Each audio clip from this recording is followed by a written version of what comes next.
So scenario number 1 tayo, fuses, busted na fuse. So ano yung possible na pwedeng mong ma-experience pag sira ang fuse ng PCX mo? So gagawin natin yan, papakita natin sa inyo.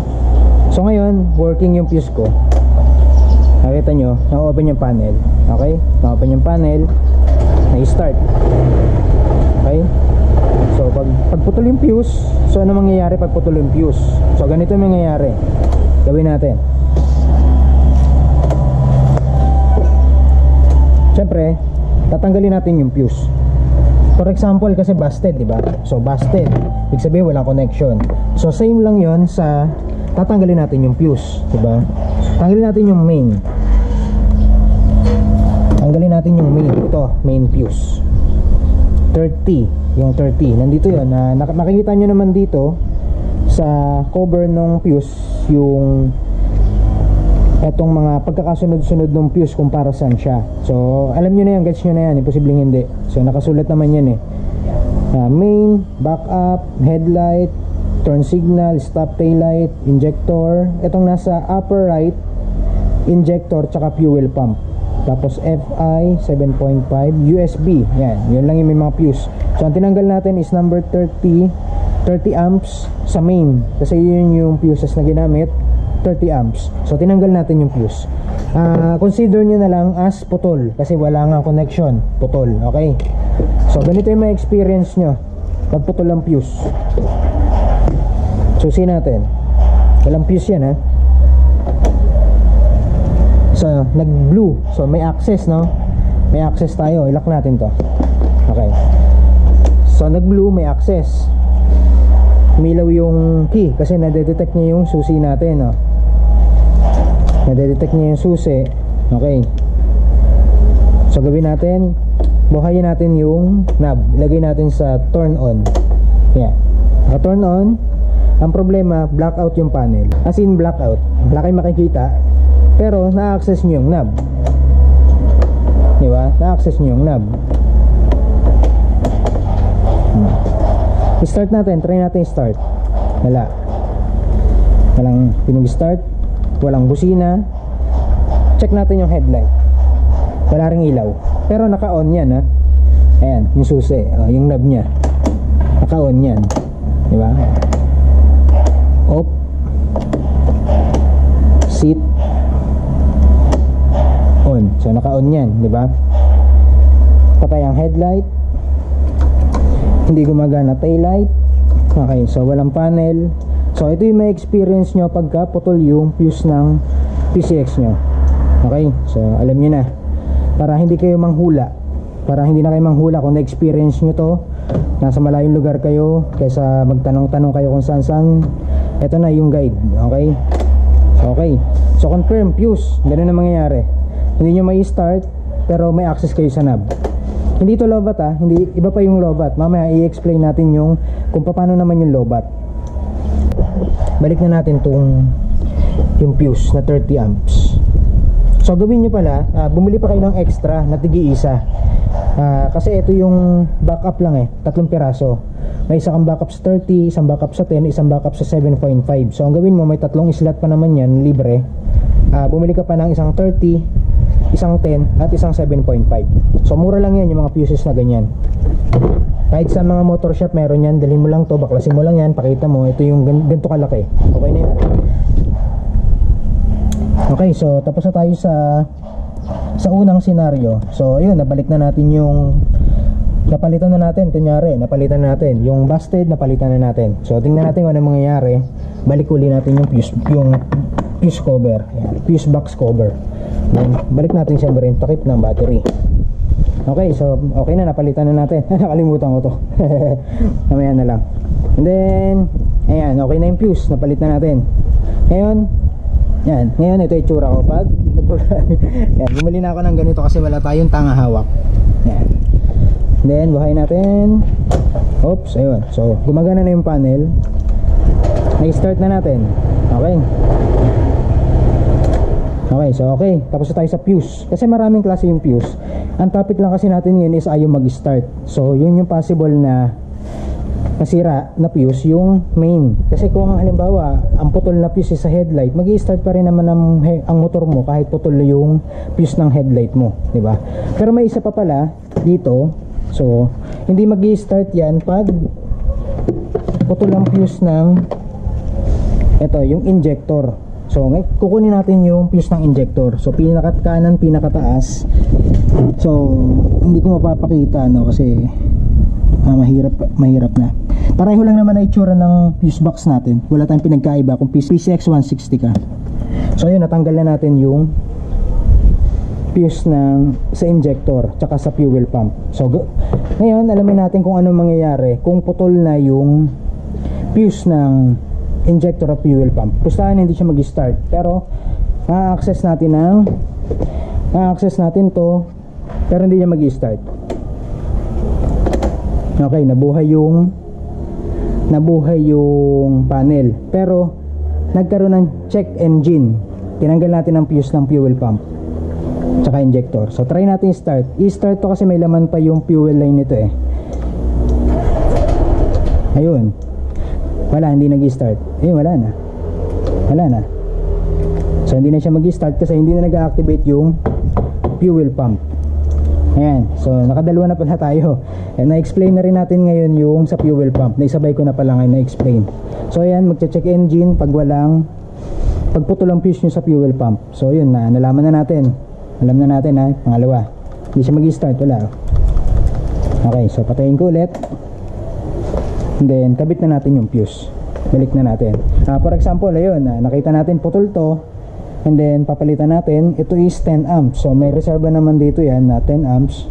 So yun yung gagamitin natin. So palitan natin. For example, ito yung busted yan. Ito yung reserva. Kunin natin yung reserva. Ito na gagamitin natin. Okay, so palibalik lang natin to dito. Okay, so medyo mahaba yung video na to, kasi ayokong mag-cut. Ayan, okay. So kuha na natin yung 10 amps. So babalik na natin siya doon. So makikita nyo naman dito yan, upper right corner siya kasi yung pangalawa is blank. So baka magkapalit kayo ng lagay, doon yung may lagay sa blank. So hindi pa rin talaga gagana yan. Dapat make sure nyo na doon sa pinakang taas, bandang kanan taas.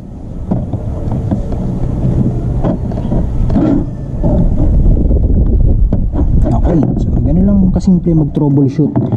Hindi mo kailangan maging mekaniko para malaman yung mga ganyan. Kasi basic maintenance na yan dapat alam na natin yan. Okay, so ang ganda nga ngayon yung mga fuses may mga ganyan na may mga label na para sa 4 wheels na siya. Okay, hindi katulad ng mga sinaunang motor na hindi ganyan yung fuse box.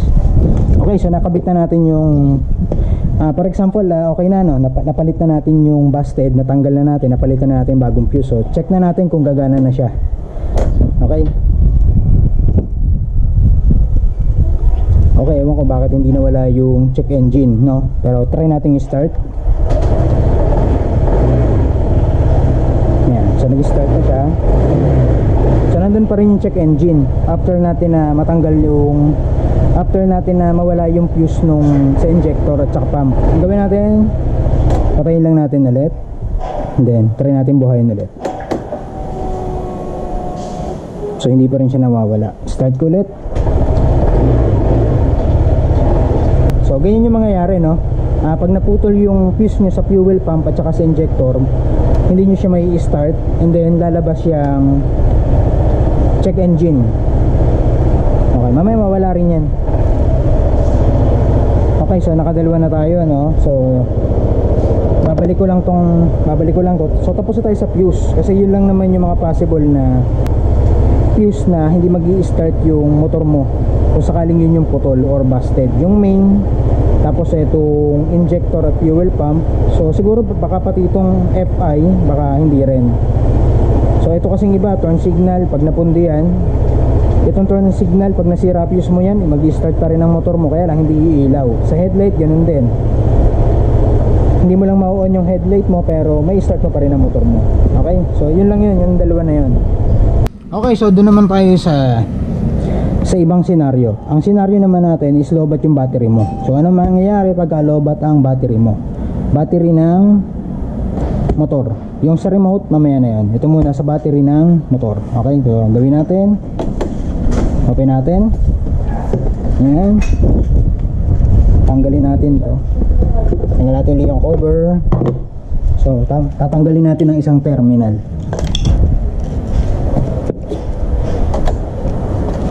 So magtatanggal tayo ng isang terminal para kunyari lowbat or disconnected yung terminal nyo. So ito rin pwede rin maging reason kung bakit tayo mag-start.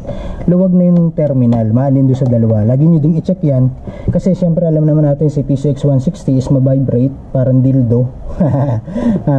Possible na baka katagalan lumuluwag na yung nut nyo, kaba-vibrate nya is lumuluwag, and then lagi nyo din check din yan. Okay, so magtatanggal tayo. For example, lowbat, no? Lowbat yung battery natin. So ang tinanggal ko is yung positive.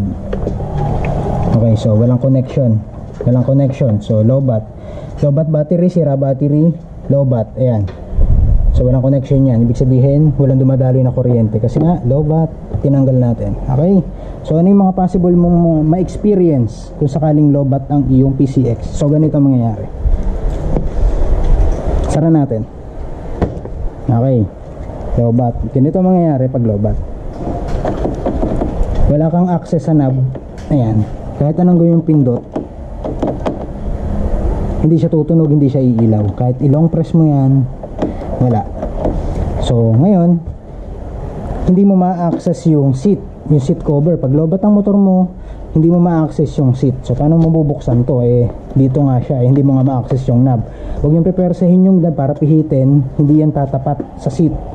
Masisira lang yung knob nyo, pero hindi nyo may tatapat yan. Hindi nyo pa rin mabubuksan. Ang solusyon para mabuksan ang seat, ito. Yan, ito. Tsaka natin magagamit to. So para magamit naman yan, tanggalin lang natin to. Yan.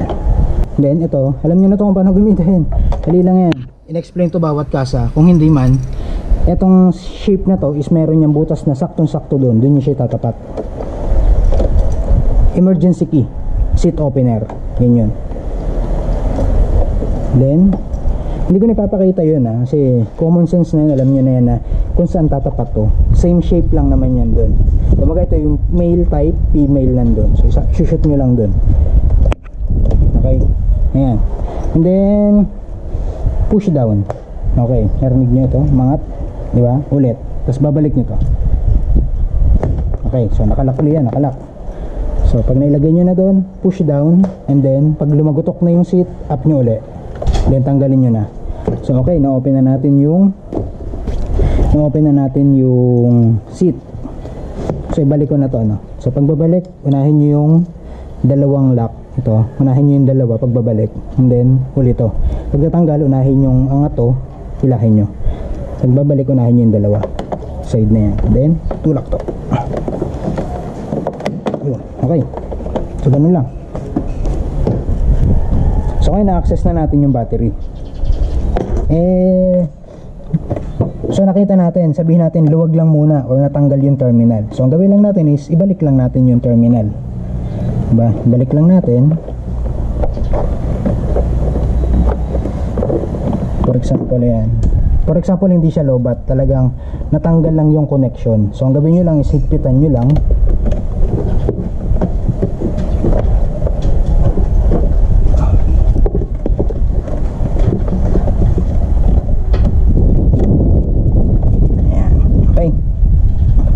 Nagpitan na natin.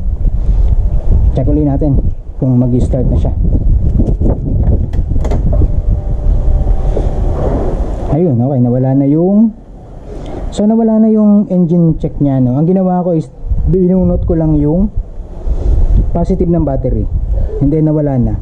So siguro pag lalabas yung check engine nyo, try nyo tanggalin yung positive terminal ng battery. Nawala siya di ba kanina naka-engine check yan? So ngayon nawala, tinanggal ko lang yung positive ng battery para nag-reset ba. Okay, so start natin. Okay, so nag-start na. So ito pa pwedeng mangyari sa battery mo. Kasi sabihin na natin na totally lowbat ka. Lowbat talaga, as in lowbat na yung battery mo. naiwanan mong bukas yung headlight, so maloloba talaga yung battery mo. Ito gagawin mo, tuturuan kita ng diskarte. Punta ka sa gasoline station, maghanap ka, magtanong ka kung may mapagtanong ka, kahit nasaan lugar ka, punta ka sa gasoline station, and then yung mga crew sa gasoline station is may mga motor naman yung iba dyan. Ngayon kasi marami ng mga nakamotor na tao.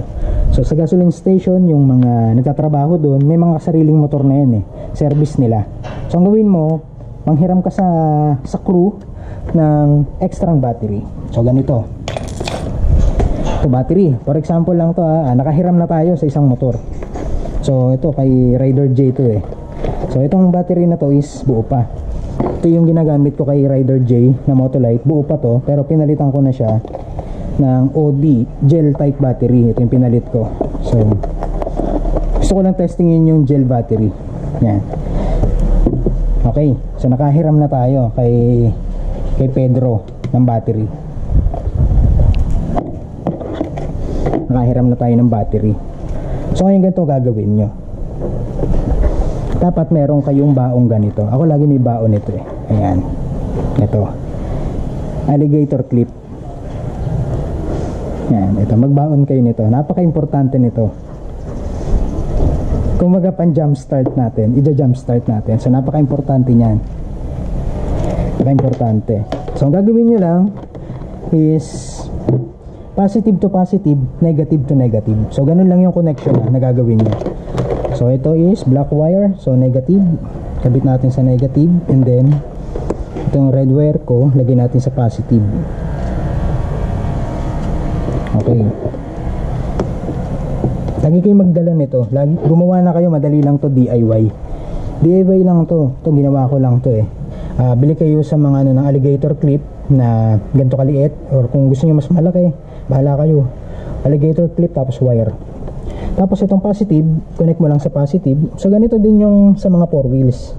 Syempre pag mga beginner kayo, first time nila nagka-motor, so baka na-experience nyo yung ganyan, magulat kayo, hindi nyo alam ang gagawin. Kaya itong video to is makakatulong to sa inyo, sa mga beginner, newbie. Syempre sa mga matatagal na nagmumotor, alam na itong diskarte na ganito. Kasi yung iba may mga 4 wheels na yan, alam na nila kung paano mag jump start. So ganyan, wag nyong pagkakabaliktarin, positive to positive. Wag na positive then negative.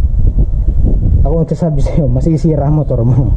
Positive to positive, okay? Negative to negative, then negative.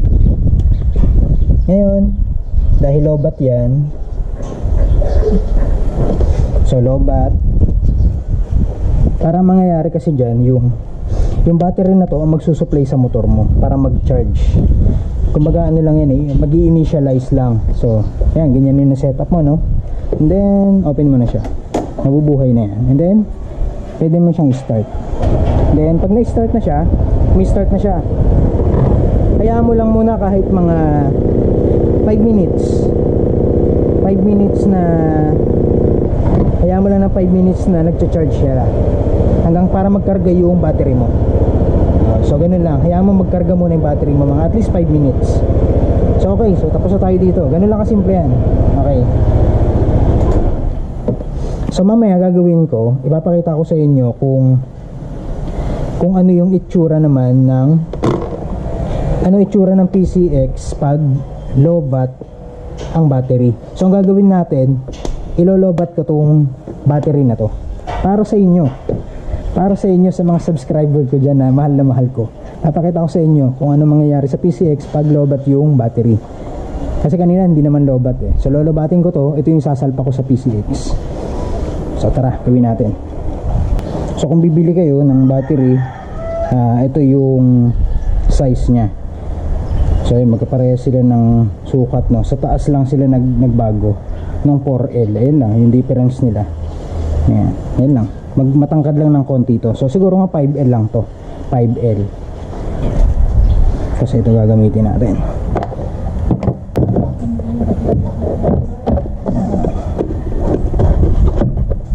So ayun yung itsura pagka 4L yung gagamitin nyo. Siguro gawin nyo na lang, lagyan nyo ng sapin sa ilalim. Okay, lagyan nyo ng kalang para medyo mas kumapal, no? Ang baba, example lang. Halimbawa wala nang available na 5L sa lugar nyo, ganyan na lang gawin nyo, lagyan nyo na sa pen para medyo tumaas siya ng konti, no? Pwede naman yan, walang problema yan. Ang battery naman ang kailangan dito, ang importante is yung volts. So ito is 12 volts, yun is 12 volts. Ang naiba lang dito, mas maliit. So ibig sabihin, mas maliit din yung capacity nito. Okay, so pwede naman din to. Kung wala talaga, halimbawa talaga no choice ka, kailangan mo nang magpalit ng battery kasi nasiraan ka sa daan, ang available na lang ay 4L. So pwede po yan. Baka matakot kayo na baka hindi pwede yung battery nyo kasi hindi kasi laki nung stock. So pwede po yan, wag po kayo matakot. Okay, so ayan, okay, nakakabit na yung ating battery. So gawin natin, start natin engine. Okay, diba, gumana, start. Ayun, okay. So medyo nalobat na kasi yung ating battery, 'di ba? Kasi ginamitan natin siya noon. So medyo bumaba na siya. So check natin yung level ng battery. Okay, buti na lang nakisama yung battery na to. Na-discharge siya. So ayan. So ang reading ng battery natin ngayon is 10.7. So pag bumaba ng 10.7 pag bumaba ng siguro 11, no? Pag bumaba ng 11 yung 11 volts yung battery mo, is magkakaganito yung panel mo. Lalabas yung battery check. So kaya itong PCX hindi na kailangan ng voltmeter. Kung naiinggit kayo dun sa ibang mga motor, for example yung Aerox, diba, kasi meron silang built-in na voltmeter sa panel. Itong si PCX wala siyang voltmeter, pero at least meron siyang battery check doon, makikita natin. So pag automatic na lalabas yung ilaw na yan, mag-iilaw yung battery indicator na yan once na-reach niya na yung battery na 11 volts. Pag bumaba pa ng 11 volts, ganyan yung mangyayari. Okay, so maganda to kasi nakisama yung battery. So ganito, lowbat na, inabot ka ng lowbat kasi iniwan mong nakabukas yung headlight. So ayan, makikita natin bukas yung headlight, no? Ayan, so hindi siya i-start. Hindi siya mag-i-start. Ayan, hindi siya nag-i-start. Basta lumabas yun. Okay, busina. So ayan, mahina. Delay yung busina. Signal light. Ayan. So ayan, naka-signal light na. So check natin yung battery level. So syempre mas lalong bababa pa yan, no?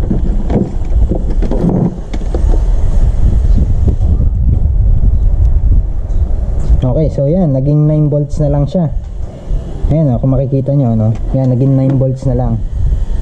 Okay, ito, maganda to. So hindi ko i-drain yung battery kasi baka masira naman yung battery ko. So patayin ko na ulit. So ayoko siyang i-drain yung battery na Motolite na yun kasi good pa yun. So hindi ko siya pwedeng i-drain na as in zero kasi masisira yan. So gagawin natin, di ba, nakita na natin sa video na lumabas na yung battery check dito, no?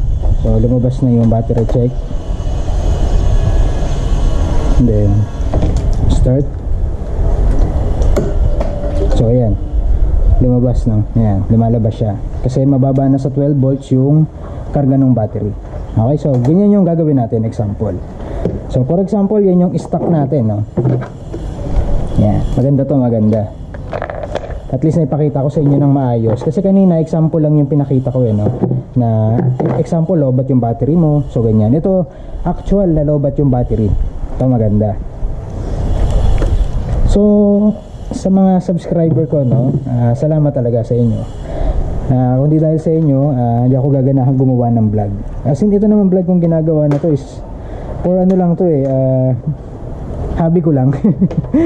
Tapos binabahagi ko lang din kasi nagsimula din naman ako sa walang alam sa mga ganito. So natuto lang ako. So binabahagi ko lang sa inyo yung mga ganitong idea na nakuha ko lang din naman sa iba ng experience. Ayun, napaka basic lang naman din ito. So ayun, gagawin na natin yung pag jump start. So for example, ito yung stock, ito yung nahiram natin. So gawin natin is positive to positive, positive to positive lang, and then negative, negative terminal, and then negative terminal din. So ganun lang, no, pag jump start. Kahit sa mga 4 wheels ganyan yung ginagawa. So okay, so ayan na.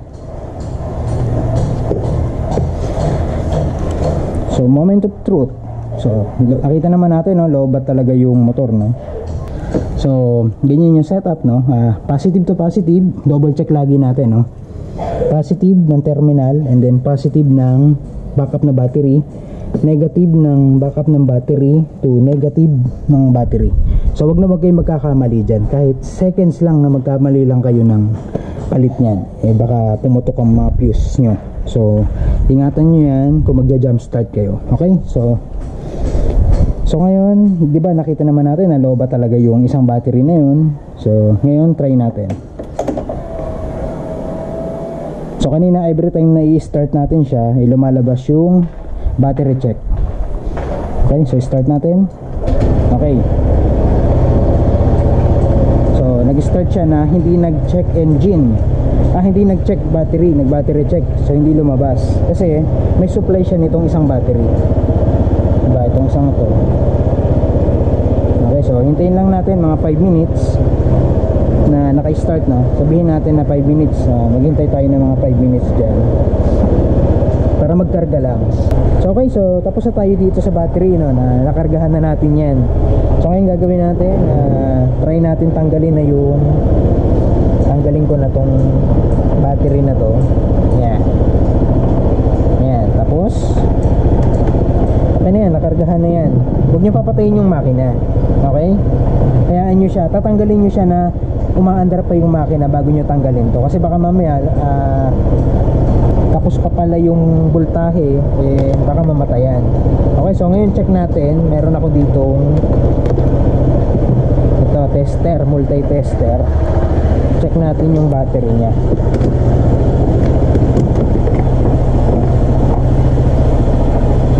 Okay, check natin kung ilan yung laman.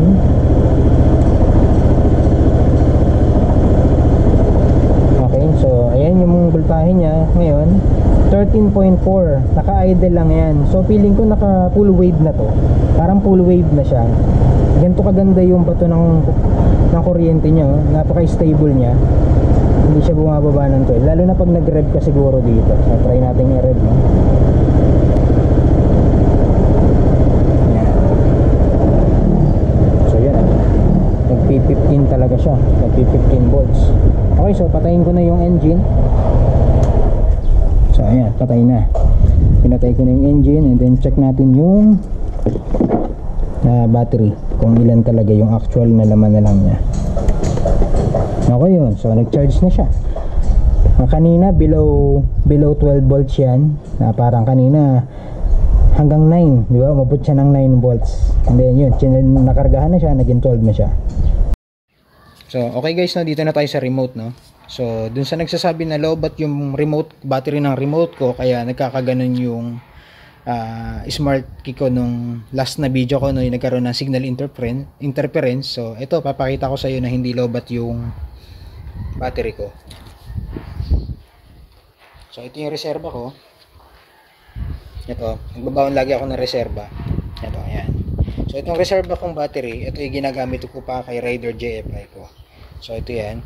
Pakita ko yung brand, no, bago natin baklasin. Ayan, CR2032. So unbranded, Japanese yung mga nakasulat sa kanya. Okay, so tatanggalin natin to, magpapalit tayo. So papakita ko sa inyo kung paano magpalit ng battery.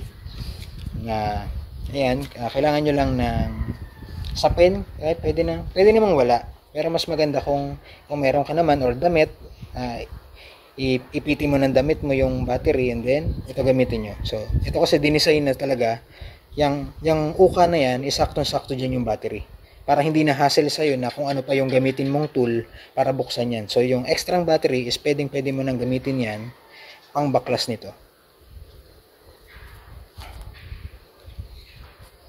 Okay, so yun na, baklas na natin. Gamit lang yung battery na binalutan natin ng panyo, or kung meron kayong damit, sa damit pwede na. So naka-design na yan na dito, saktong-sakto na yan dito. And hindi naman to masisira basta-basta eh.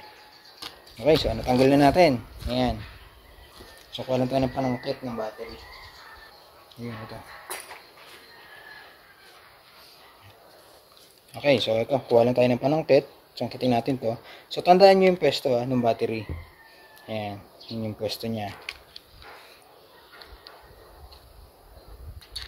Okay, so tinanggal na natin.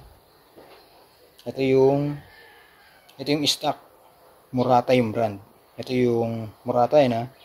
Ito yung galing dito sa remote. Yung sinabi na lobat lang daw yung battery ko. So patutunayan ko sa hindi lobat yan. Gagamit tayo ng multi-tester. Yung ating multi-tester. So makikita mo naman dyan, na nakalagay dyan is 3 volts. Diba? Ayan, 3 volts. Makikita mo yun, 3 volts. Okay, so sukatin muna natin itong, ito yung reserva ko. Ayan, sukatin natin siya. Ayan.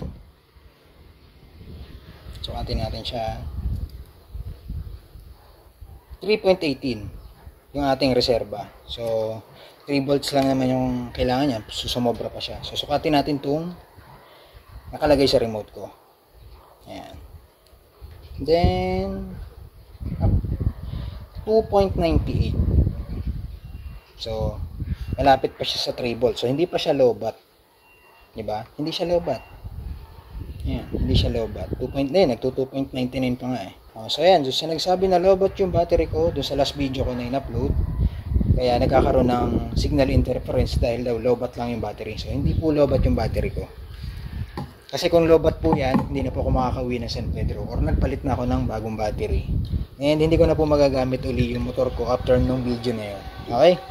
So totoo po na mayroon signal interference sa unit ng PCX 150 at unit ng PCX 160. Matagal na pong issue yan sa PCX 150 pa lang. Okay, so ibabalik ko na to kasi itong bago ayoko naman gamitin pa, sayang naman kasi ubusin ko muna to, isasagad ko naman to kasi itong battery naman is lagi kong dala to, lagi lang to nasa wallet ko or nasa bag, kasama to ng mga ng GoPro ko, ng mga tools. Yan. So balik na natin.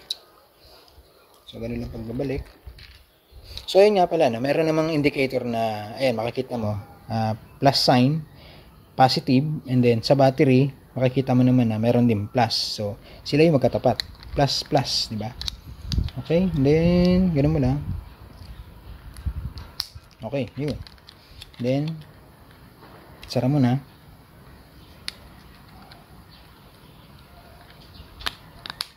Okay, lock na. Okay na. So, doon sa nagsasabi na masisira ang remote pag nabasa, hindi naman siya ganun agad masisira. So kung halimbawa nagkakape ka, natapunan mo lang ng tubig ng kape, natapunan mo ng kape or tubig, something, naduraan mo, naihian mo, hindi naman siya ganun kaagad masisira. So masisira siya pag halimbawa sumisid ka sa swimming pool, lumublob ka sa dagat nang nasa bulsa mo to. O yun, possible siyang masira doon. So water naman to kahit papaano, water resistant to. Okay? Then testingin na natin. Ayan, gumagana na siya. Testingin natin motor. Okay? Diba? Gumagana, diba? Try natin ngayon. Try natin.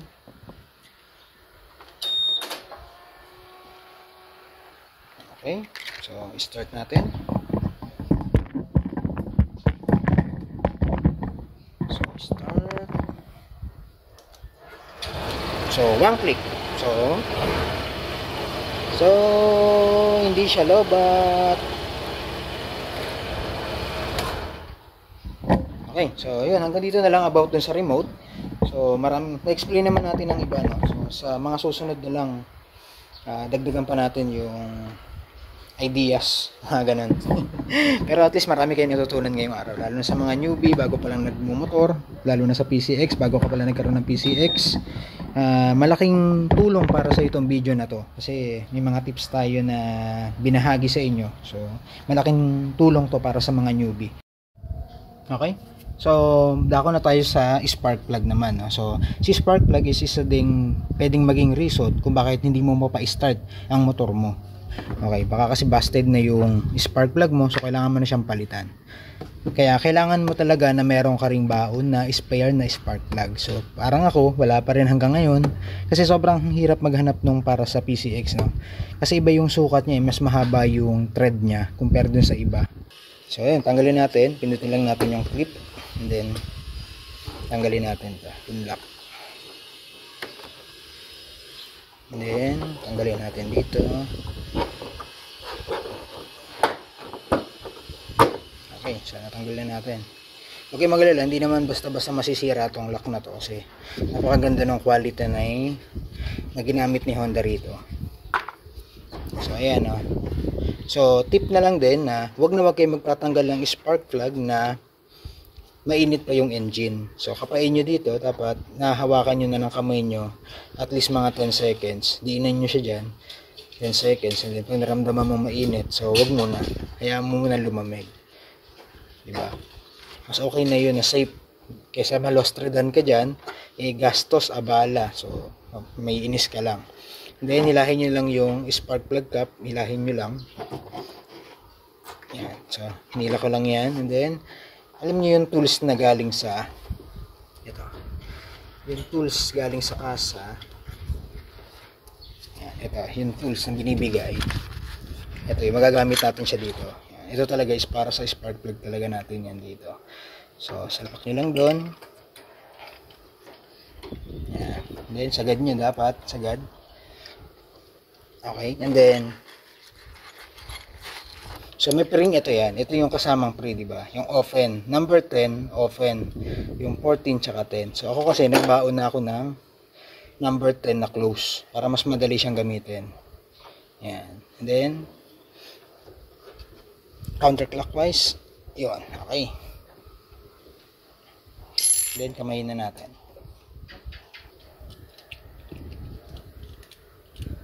Yun. Okay, so ito na yung spark plug natin. Tanggal na natin. So tingnan natin yung reading. So hindi ko ma-focus. Ayan. So ito yung reading ko. So maganda yung reading niya. Ayan. Medyo makalawang. Ibig sabihin, optimal. Kasi ang lean mixture is yung more air, less gas. So yun yung maputi ang reading mo sa spark plug. So which is bad yun sa makina. Medyo malapit yun sa overheat. And yung isa naman is yung reach.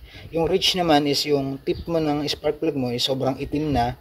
So parang basa ng oil yan. Yun naman is less air, more gas. Parang ganun. Ganun yung reading niya. So pangit yun. So ito is optimal siya. Pasok lang siya sa optimal. Ayan. So maganda yung ano niya, yung reading niya. Makalakalawang siya. So ang gas ko nga palang ginagamit dito is 95 octane. So 95 octane, Petron at Shell lang ako.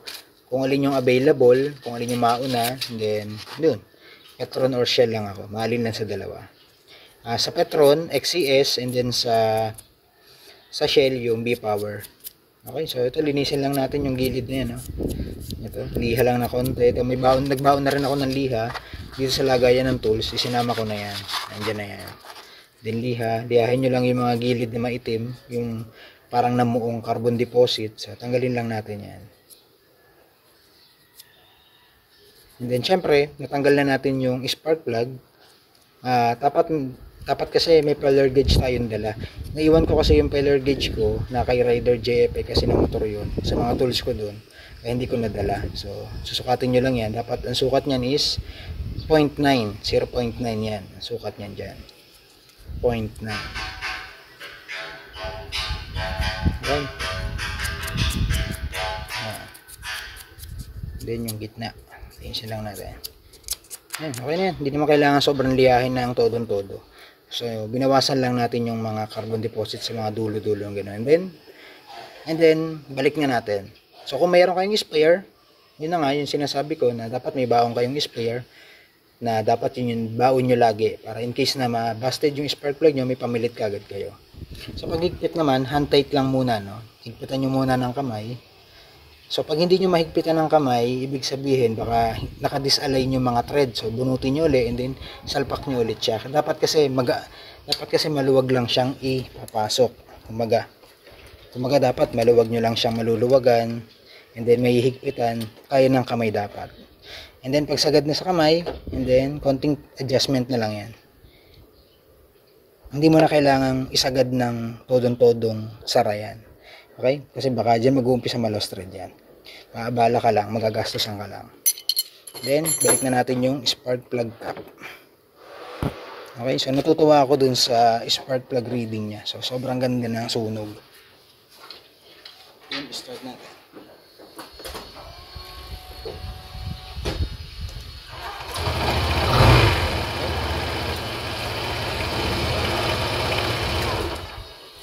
Okay, so naipakita ko na yung pagtatanggal ng spark plug. So sa mga beginner, no, ang spark plug po ay pinapalitan every 8,000 to 10,000 kilometers. So nasa manual naman yan na kailangan i-replace yan ng 10,000, maximum of 10,000. So kung may pera ka naman, palitan mo na lang every 8,000 para sigurado kang maganda lagi yung sunog maganda lagi yung ignite ng iyong spark plug pag laging bago yan. Okay, and then balik na natin yung cover. So pagbalik naman, unahin nyo yung taas and then tulak. Okay, so ito naman yung lock, then tulak. Okay na, so ito na, cover. So hindi ko na papakita yung cover, alam nyo na yan.